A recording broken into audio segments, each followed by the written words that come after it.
everyone. It's kind of crazy that I'm sitting here, typing this out, but I need to share what happened to me a few weeks ago. I've never been a big believer in ghosts or anything supernatural, but what went down in my apartment left me questioning everything. It all started on a cold, quiet Tuesday night. I was just chilling on the couch, binge-watching some random series. The usual, you know? I was alone. My roommate was out for the weekend, and everything seemed totally normal. But then, out of nowhere, this icy chill crept into the room, and the atmosphere got so heavy, it felt like the air had turned to sludge. I tried to shake off the weird feeling, attributing it to a draft or something. But then, the whispers started. I kid you not, I heard hushed voices, like a conversation happening just beyond my perception. At first, I thought it was the neighbors, but as I strained my ears, I realized the voices weren't coming from anywhere outside my apartment. They were inside with me. I muted the TV and sat there in the silence, and that's when I noticed the shadows playing tricks on me. They danced across the walls, taking on shapes that made my skin crawl. I couldn't shake this feeling of being watched, like unseen eyes were boring into my soul. The whispers intensified, growing clearer but still just out of reach. It was like they were taunting me, playing with my sanity. I mustered up the courage to investigate, and as I moved from room to room, the voices seemed to follow me. It was like some unseen force was toying with me, leading me deeper into the darkness. Then, things got really freaky. Objects started moving on their own. I'm talking about cups sliding across the table, doors creaking open, and my books flying off the shelves. I wasn't scared. I was downright terrified. I kept telling myself it had to be a prank, someone messing with me. But deep down, I knew this was beyond anything rational. As if on cue, the lights flickered, and the room plunged into darkness. I fumbled for my phone to use its flashlight, and as the feeble glow illuminated the room, I saw something that made my blood run cold. A figure, a shadowy silhouette, stood at the end of the hallway. It wasn't clear like a person, but more like a distortion in the air. I couldn't make out any features, but I felt its gaze chilling me to the bone. I sprinted to the front door, heart pounding, and flung it open. The moment I stepped into the corridor, the voices ceased, the shadows retreated, and the oppressive atmosphere lifted. It was like whatever had gripped my apartment released its hold the second I crossed the threshold. I spent the night at a friend's place, too terrified to go back. The next morning, everything seemed normal again, like nothing had happened.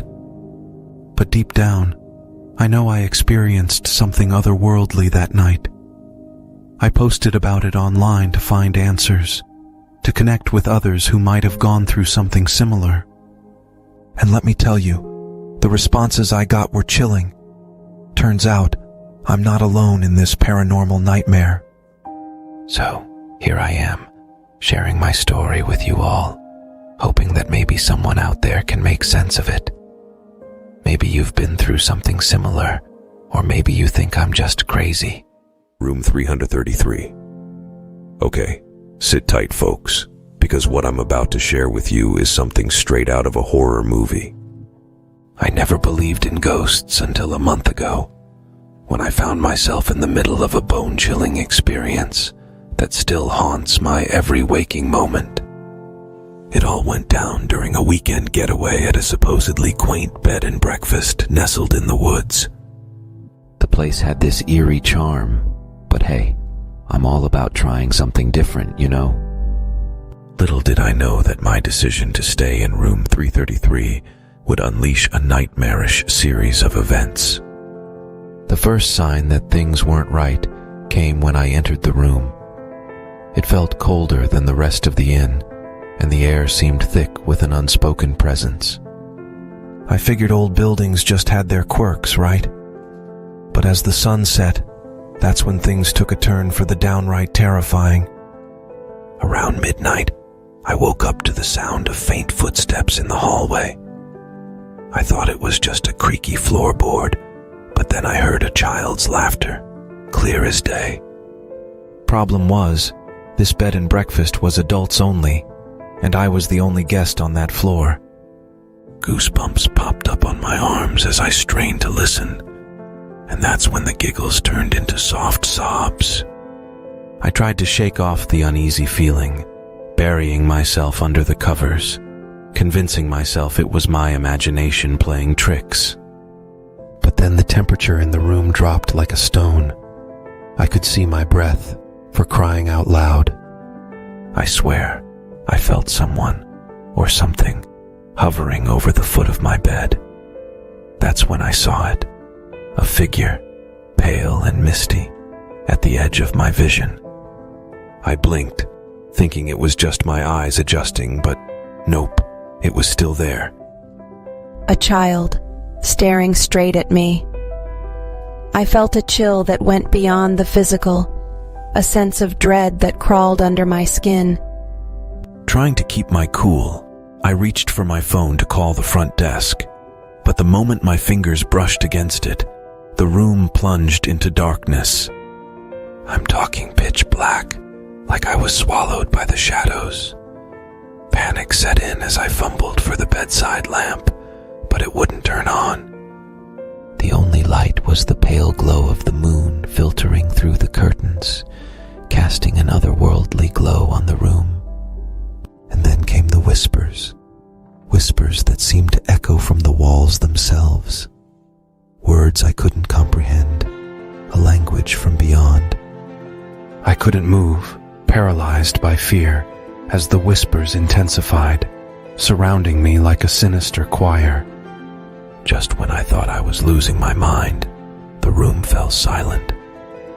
The temperature returned to normal, and the darkness lifted. I bolted out of there, leaving the bed and breakfast in the dead of night, vowing never to return. I shared my experience online, hoping someone could make sense of the supernatural madness I endured. The responses poured in, tales of others who had encountered the same spectral child in room 333. It's like this place has a history, a dark secret it refuses to let go. So here I am, warning you all. If you ever find yourself in a charming little inn with a room 3333, think twice before opening that door. Because some things, once seen and felt, can never be unseen or forgotten.